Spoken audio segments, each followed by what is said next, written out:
kita hidup ini menghadapi az-zulmul alami, kezaliman internasional.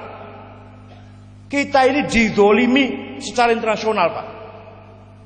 Pertama, az-zulm fi siyasah, kezaliman politik.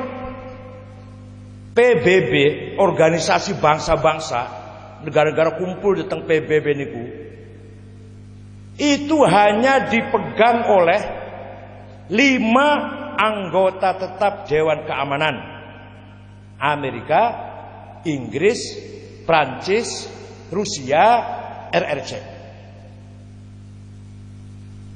Keputusan rapat sidang umum, misalkan rapat sidang umum dihadiri oleh 179 negara, mengutuk Israel, mengecam Israel, tindakannya membabi buta, merebut tanahnya orang Palestina, membunuh anak-anak kecil Palestina, membunuh ibu-ibu orang tua. 179 negara mengutuk. Mengko Amerika sendiri, Amerika satu ini tidak setuju, batal itu keputusan 179 negara ini. Ini namanya az-zulmul alami fis siyasah. Ayo mau apa? Kita mau apa ayo? Sedunia mengutuk tindakan Israel yang zalim terhadap orang Islam Palestina. Kalau Amerika satu tidak setuju, batal itu keputusan sidang umum 179 negara itu. Oh, ada lagi az-zulmul alami fil iqtisad, kezaliman dalam ekonomi. Ada namanya kesepakatan, GATT, General Agreement Tariff and Trading. Apa artinya itu? Sedunia ini harus menerima investasi dengan harga yang sudah diatur, dengan perusahaan yang sudah diatur, harga tarif sudah diatur. Negara berkembang kudu nurut, nggak bisa ngelawan. Silahkan negara mana saja mau cari uang di Indonesia, mau menambang di Indonesia, mau emas, mau timah, batu bara, minyak, gas, kita nggak bisa menolak, tidak boleh menolak. Ini kesepakatan dunia itu, Pak. Kalau menolak diserang bakal ya. Saya menolak ini. Jangan tak projo mboten antek mikirin ngoten niku, masyaallah. Alas, ngajinya mungkar nakir terus tapi ngaji. Baru mungkar nakir sampai sekarang mungkar nakir belum bisa nanyain Gus Dur. Karena dalam hadis dikatakan mayit diletakkan di lahat, pengiring pulang, mungkar nakir masuk. Gus Dur mboten nate sepi. Ya mungkar nakir masih ngantri kapan sepi nak Rahman wa Isa.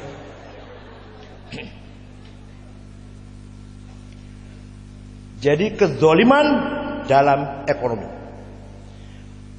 Az-zulmul alami fin naqd, fin nuqud. Ada lagi kezaliman moneter. Apa itu moneter itu? Negara berkembang kaya Indonesia ngeten iki, kalau akan nyetak duit rupiah, misalkan negara Baden Damel Arto nyetak uang 1 triliun, itu harus punya kolateral, punya simpenan. Sebenarnya emas sebenarnya yang paling bagus, yang paling benar. Emas disimpan untuk membackup uang kertas yang diterbitkan. Paham nggih? Lawan duitnya 1 triliun, yang emasnya seharga 1 triliun. Tapi oleh Amerika sejak tahun 64 namanya kesepakatan Britain, negara-negara berkembang kalau akan menerbitkan uang kertas harus di backup oleh dolar, bukan emas, Pak, dolar, duitnya Amerika. Jadi Indonesia ini kalau akan menerbitkan uang 1 triliun harus punya dolar senilai 1 triliun disimpan kanggo backup nih lho. Lah semua orang duwe ya utang, diutangi tapi aja dienggo, tapi ono bungane. Aja dienggo lho ya, tapi ada bunganya lho ya. Waktu Pak Harto utang IMF 400 juta dolar itu lho, akhir-akhir krisis niku diutangi 400 juta dolar, tapi aja dienggo, tapi ada bunganya. Sampai saiki bunganya jarang rampung. Iki namanya kezaliman moneter. Satu lagi yang paling bahaya. Nah, dengan sistem itu Pak, menaik panjenengan kita semua belanja pakai kartu. Jangan belanja pakai kartu, pakai duit. Aduh, jangan pakainya duit, deso banget sih. Sin belanja nggak kartu lu, Visa, Master, BNI, Mandiri, BCA, gesek kartu dulu. Itu setiap gesek Amerika dapat tuh Pak.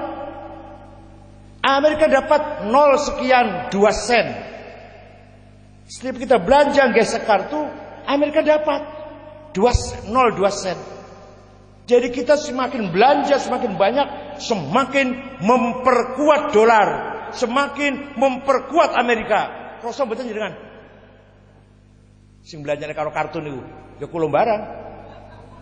Ya masa pakai uang dibawa-bawa gitu. Ya ono copet ta. Belanja karo kartu bank.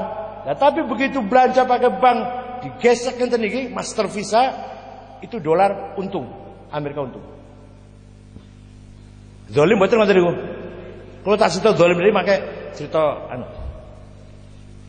carane piye ngatasi itu. Yang terakhir, az-zulmul alami fit ta'lim wat tarbiyah. Yang namanya ilmu, yang namanya ilmiah, itu apa kata Amerika dan Eropa. Kalau bukan sumbernya Amerika dan Eropa, bukan ilmu. Saya pengalaman saya Pak, jadi ketua Majelis Wali Amanah Universitas Indonesia. 2 tahun kuliah jadi ketua Majelis Wali Amanah. Oh, saya baru tahu Pak setelah masuk di situ. Dan jangan paling dosen Stain gitu ya. YIN. Kalau saya ketua Majelis Wali Amanah UI. Waktu saya ketua, anggotanya Pak Yusuf Kala waktu enggak jadi wapres dulu. Pak Budiono wapresnya. Pak Bakir Manan mantan ketua Mahkamah Agung, Pak Indra Sutarto mantan Panglima, Pak Alwi Shihab mantan Menlu, itu anggotanya, saya ketuanya, 6 orang anggotanya. Saya baru tahu setelah saya masuk di UI bahwa yang dinamakan ilmu, sendiri ilmu itu kalau datangnya dari Amerika dan Eropa. Kalau datangnya dari Mesir, Al-Azhar, apa maneh Tegarjo jelas. Bukan ilmu. Bahwa kita habis tenggorokannya bahas ilmu dengan referensi pesantren, gak dianggap ilmu. Resmi negaranya begitu Pak. Resmi negaranya seperti itu. Jadi namanya orang pinter itu, doktor, insinyur, sarjana hukum yang keluaran universitas yang kurikulumnya harus menggunakan kurikulum Eropa atau Amerika. Pesantren bener-bener enggak dinggo iki. Orane ilmu nang jero pesantren.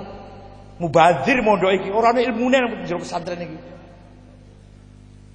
Sepiro pinter enggak dianggap pinter.